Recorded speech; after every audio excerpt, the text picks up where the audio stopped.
रामकृष्ण हरी, शुभ सकाळ सर्वांना. तर स्वागत आहे तुमचं आपल्या ब्लॉग मध्ये. काय रोजच्या प्रमाणे आपण सकाळी सकाळी उठलो होतो, फ्रेश झालो होतो मस्तपैकी. आता घरच्यांनी सांगितलेलं उठलो देवाला घरी अगरबत्ती तरी लावली, अगरबत्ती लावला, चहा वगैरे घेतला. आईचं आहे ना गावरान तूप बनवायचं चालू होतं काम. आणि ज्यांना ओरिजिनल गावरान तूप पाहिजे असेल त्यांनी नक्कीच कमेंट मध्ये कळवा बरं का. तर मग आपल्या ना एका गाईचं दुखत होतं, मग आपण आहे ना त्याच्या आदल्या दिवशी ना शेंगदाणा पेंड आणली होती नेवाश फाटून. त्याच्यात आहे ना हिंदुस्थानची आपण आहे ना हायप्रो सारखी वापरत बरं का. एक नंबर क्वालिटी. आता तुम्ही वापरता की नाही काय माहिती तुमच्या भागात. मग दोन्हीचं मिश्रण करून घेतलं, हिंदुस्थान सारखी आणि शेंगदाणा पेंड, आणि त्याच्यात आहे ना गुळ पण किसून टाकला बरं का. आणि कसं ना शेट, आम्हा दूध उत्पादक शेतकऱ्याची ही खोडलंय मोठी बरं का. एखादी गाय जरी आजारी पडली ना तर फॅमिली मेंबर सारखी आपण तिची काळजी घेत राहतो. सगळा परिवार त्याची काळजी घेण्यात भेटलेला होता आमचा. पण गायीचा प्रॉब्लेम असं झाला, थोडासा विकनेस असल्यामुळे ती बसली का बसूनच राहायची, उभा राहत नव्हती. म्हणून डॉक्टरांकडून पाळणा आणलेला होता, त्याला खोड पण घातलेली होती. आता व्हिडिओ पाहणार ज्यांनी ना गाय स्वतः उभं करून पाहिली पाळण्यानी, त्यांना माहिती काय कष्ट आहे त्याच्यामुळे. ते काही एवढं सोपं नाही बरं का. आम्ही ना त्या गायची घातलेली खोळे ना आदल्या दिवशी काढून घेतली होती, आणि आता ना 2-4 दिवसाच्या अथक परिश्रमानंतर आम्हाला यश आलं बरं का. गाय उभा राहिली होती मनाने, मग ती खोळ वगैरे काढून घेतली. आणि सगळ्यात महत्त्वाचं बरं का, सोबतचा जोडीदार जरा कष्ट करणारा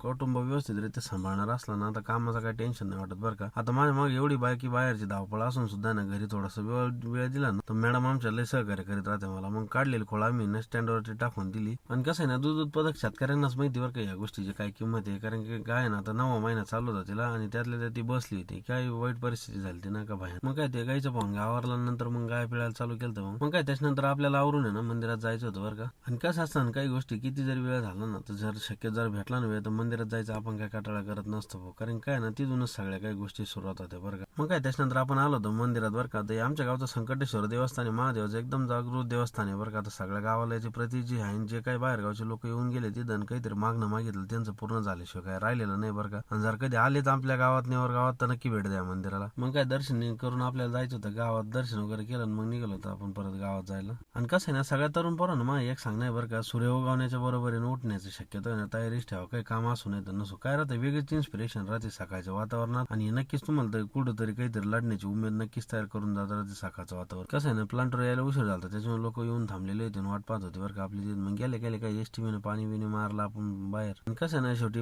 घर असो का कुठं कामाचं ठिकाण असो, समोर पाणी वगैरे मारलं ना थोडंसं सकाळचं वातावरण म्हणलं एक नंबर वाटत. हात विक्रीचं पण काउंटर चालू झालं होतं. मग काय पारखे मामाने आणलेले हार आहे ना आपण फोटो लावले मस्तपैकी, देवपूजा वगैरे केली. मग काय संकलनाला झाली सुरुवात. कसं आहे ना, सध्या थोडं डाऊन पण असल्यामुळे 2 पोरांना गॅप दिला होता, त्याच्यामुळे सगळे काही कामाचा लोड होता ते रोहन सर आणि माझ्यावरच होता. मग काय आपण संकलन चालू केलं तर मग पवार पाटील आले ते दूध घालायला नाही. मग काय पवार पाटलाने दूध वगैरे टाकलं नाही का. मग त्यांनी पाहिलं कॅमेरा चालू आहे, ते म्हणलं राहील मी काय कपडे एवढे टाकाटाक नव्हते घातलेले, म्हणलं उद्या नवे घालून या, उद्या परत आपण शूट करू नाही का.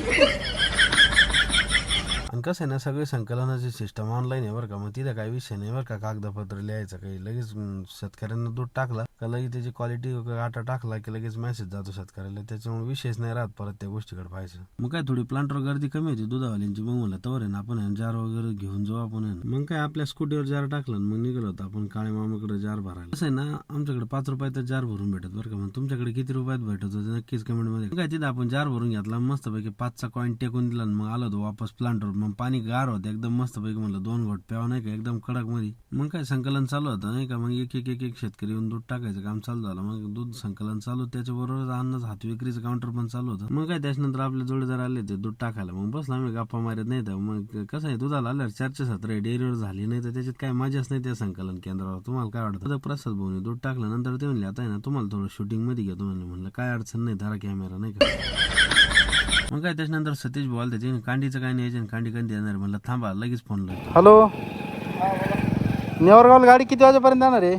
थोडा टाइम लागेल तरी फोन करतो 2-3 डिलिव्हरी आहे कोल्हापूर मध्ये. हा सगळं 4-1 वाजेला येईन का. हा 4 हा आम्हाला आहे ना गाडी सोबत. हा आहे. बरं बरं चालेल, जवळ आलं मला कॉल कराय का. हा निघल्यावरच कॉल करतो तसं वाटलं. हा ठीक आहे. कसं आहे ना, घरी काय आजारी हा थोडा डोक्यात भोंगा जातो बरं का. मग टपकन आवरून आपल्याला जायचं होतं घरी. मग काय टपकन आवरलं, प्लांट चाकाचक केला एकदम, मग आपण घरी निघालो होतो. म्हणलं आता आहे ना भूक लागली, आपण आहे ना जेवायला बसू. लगेच विनू दादा मांडीवर येऊन बसला बरं का. आता ब्लॉगिंगची सवय झाली भाऊला, हाय बाय चालू झालं. हाय कर हाय कर हाय. त्याच्यानंतर आकानी ना वाढून दिलं, पण तेवढ्यात गडबडीत झाला की विनू दादा कोण भाजीच सांडली. भाजी कोणी सांडायचं सांगितली तुला. सॉरी म्हण सॉरी परत नाही सांडणार ना. मग काय माफी मागून मॅटर सॉल्व्ह करून घेतलं विनोद दादा. आणि बरं विनोद दादा काय सॉरी म्हणून काय थांबला नाही भाऊ. ते म्हणे उठ बसा सुद्धा मारे दोन पप्पा मी आता. मग काय मस्तपैकी मटकीची भाजी, शिळी मेथीची भाजी आणि कैरी होती. कैरी सोबत दणकून जेवण झालं. आता जेवण झाल्यावर ना आपल्याला काही औषध पाजायचे होते. मग त्याच्यामुळे म्हणलं औषधाने एका बाटलीत काढून घेऊ बरं का. विनोद दादा आहे ना ताण देत होता जरा तेवढं. मग काय गेला आहे ना औषध वगैरे पाजलं. त्याच्यानंतर पोरांचं चालू होतं झोका खेळायचं का उन्हाची बरी. म्हणलं मग थोडा आराम करू आपण 15-20 मिनिटं. पण आराम कायचा भाऊ, लगेच फोन आला गावातून, खाद्याची गाडी आली म्हणे. म्हणलं लगेच आलटूल सेल्फ मारून लगेच निघालो. आलोच 5 मिनिटात. म्हणलं थांबा फक्त.